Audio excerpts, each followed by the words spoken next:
नमस्कार। चलिए आज शुरू करते हैं एक ऐसी दिव्य गाथा, एक ऐसे महाकाव्य की जो हजारों सालों से हमारे दिलों में बसा है। हम बात कर रहे हैं रामायण की और इसकी शुरुआत होती है बाल कांड से।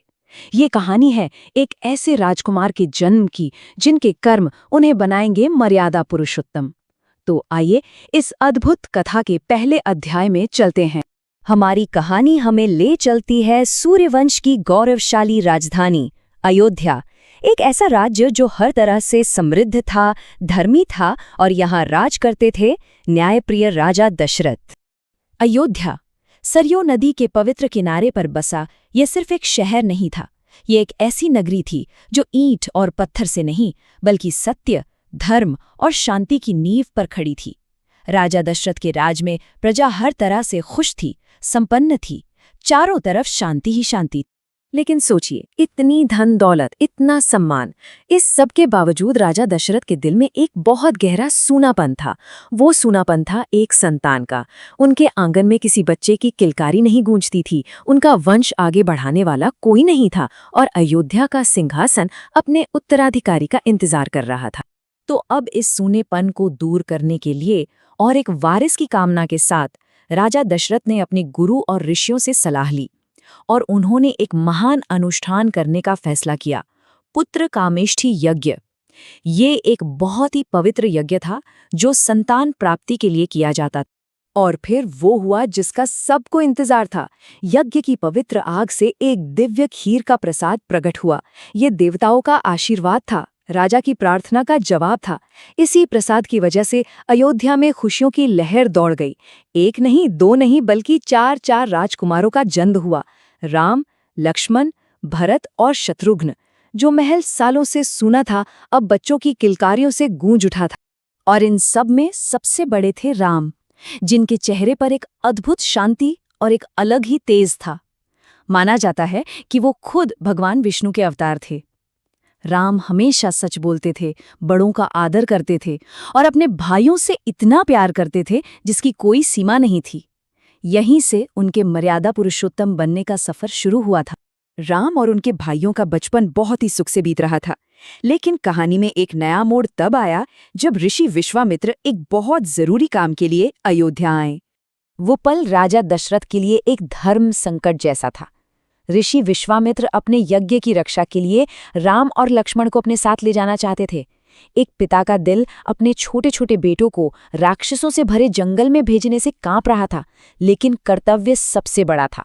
उन्होंने भारी मन से राम को ऋषि के साथ भेजा और राम ने पिता के भरोसे को टूटने नहीं दिया। जंगल में उन्होंने राक्षसी ताड़का का वध किया और धर्म की रक्षा की। ये दुनिया के लिए उनके पराक्रम का पहला सबूत था। ताड़का का वध तो सिर्फ एक शुरुआत थी। इसके बाद ऋषि विश्वामित्र के साथ राम और लक्ष्मण का ये सफर उन्हें एक नए पड़ाव पर ले गया, मिथिला, जहां राजकुमारी सीता के स्वयंवर की एक ऐसी चुनौती उनका इंतजार कर रही थी जो अब तक कोई पूरी नहीं कर पाया था। मिथिला के राजा जनक ने एक शर्त रखी थी, शर्त भी ऐसी जो लगभग नामुमकिन थी। जो कोई भी भगवान शिव के दिव्य धनुष पिनाक को उठाकर उस पर डोरी चढ़ा देगा, उसी से सीता का विवाह होगा। दूर दूर से बड़े बड़े राजा महाराजा और योद्धा आए, पर कोई भी उस धनुष को अपनी जगह से हिला तक नहीं पाया। अब सवाल ये था, क्या कोई भी इस दिव्य धनुष को उठा पाएगा? क्या राजकुमारी सीता का विवाह ही नहीं होगा? पूरी सभा में एक निराशा सी छा गई थी। तब गुरु विश्वामित्र की आज्ञा लेकर राम बिल्कुल शांत भाव से आगे बढ़े। उन्होंने बड़ी ही सहजता से उस भारी धनुष को उठा लिया और जैसे ही उस पर डोरी चढ़ाने की कोशिश की, वो धनुष एक जोरदार बिजली कड़कने जैसी आवाज के साथ टूट गया। उस आवाज ने जैसे तीनों लोकों में राम के पराक्रम का ऐलान कर दिया। और बस शर्त पूरी हो गई, राम और सीता का विवाह तय हो गया। साथ ही उनके तीनों भाइयों का विवाह भी मिथिला की राजकुमारियों से हुआ। जब चारों भाई अपनी दुल्हनों के साथ अयोध्या लौटे तो ऐसा जश्न मना जिसकी कोई मिसाल नहीं थी। पूरी अयोध्या नगरी आनंद और उत्सव में डूब गई। तो इस तरह रामायण का पहला अध्याय यानी बालकांड यहाँ पर पूरा होता है। लेकिन ये सिर्फ जन्म और विवाह की कहानी नहीं है, बल्कि ये पूरे महाकाव्य की नींव है। देखिए, बालकांडी राम के पूरे चरित्र की नींव रखता है। यज्ञ की अग्नि से उनका जन्म, शिव धनुष तोड़कर उनका पराक्रम दिखाना और फिर सीता के साथ उनका पवित्र विवाह। ये सारी घटनाएं उनके आने वाले महान जीवन की एक मजबूत बुनियाद बनाती हैं। अभी तो अयोध्या जश्न और खुशियों में डूबी हुई है, लेकिन किस्मत ने भविष्य के लिए कुछ और ही लिख रखा है। इस खुशी के बाद राम के वनवास, उनके त्याग और उनके महान संघर्ष की कहानी शुरू होगी। लेकिन वो कथा हम फिर कभी सुनेंगे।